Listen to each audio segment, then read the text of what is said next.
Inaasahan na tataas pa ang bilang ng mga mag-aaral sa Don Mariano Marcos Memorial State University or DIMSU sa probinsya ng La Union, lalo na't madadagdagan ang degree program ng universidad.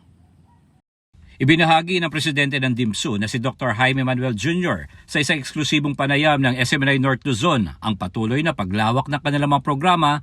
Inaasahan din anya na tataas pa ang bilang ng mga estudyante na papasok sa susunod na taon, lalo na't madaragdagan ang degree ng programa ng paaralan. Ang Don Mariano Marcos Memorial State University dito sa province of La Union ay yumayabong ang aming paninilbihan sa mga batang gustong magkaroon ng maigting at mapanuring pag-aaral.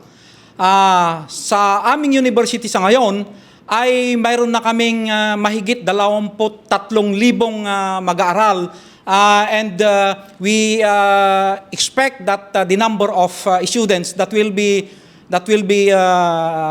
admitted in the university for quality education for the years to come may reach 25,000 very soon. Anya, merong 110 academic program ang universidad, kabilang narito ang agriculture-related programs na maaring ma-avail sa DIMSU La Union campus. Para sa nais kumuha ng engineering at technological studies ay maaring magtungo sa Mid La Union campus. Maaari namang kumuha ng education, arts, science and health services sa sakay nito sa South La Union campus. Ayon pa kay Dr. Manuel, kasalukuyang pinoproseso ng 111 degree program na maaring i-offer sa universidad sa susunod na taon, at ito ang Doctor of Medicine program na maaring makuha sa Ago branch nito. I am very delighted to report that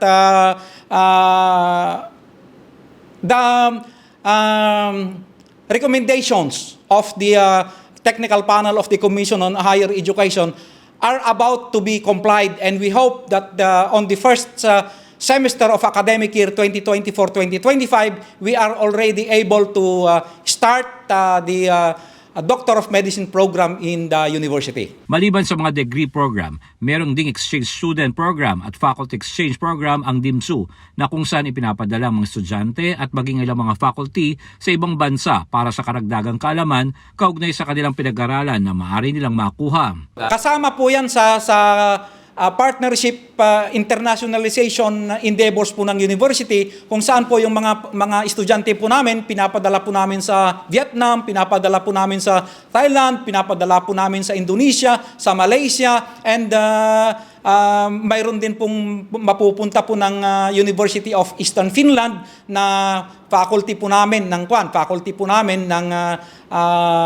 College of Nursing as a part of our exchange faculty program. Bukas naman ang DIMSU sa lahat ng gustong mag-aral sa kanilang universidad, hindi lang sa La Union kundi maging sa ibang lugar sa bansa. Bagamat binabayaran ng gobyerno ang tuition at miscellaneous at iba pang school fees, ayon kay Dr. Manuel, meron pa ring pinagkakagastusan ng mga mag-aaral gaya ng pamasahe, pagkain at allowances.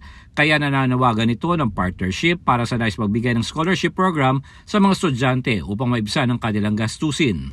Kung meron po yung mga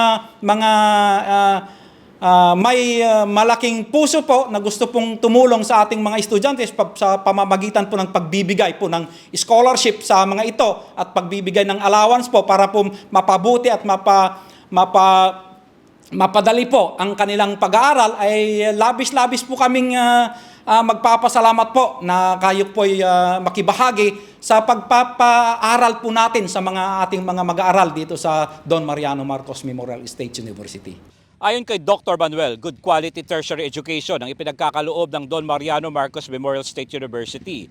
Kaya't magtatapos ng mga estudyante at tiyak na handa sa pagharap ng mga hamon ng buhay. Para sa Diyos at Pilipinas kong mahal, J. Miguel Mendoza, SMNI News, North Luzon.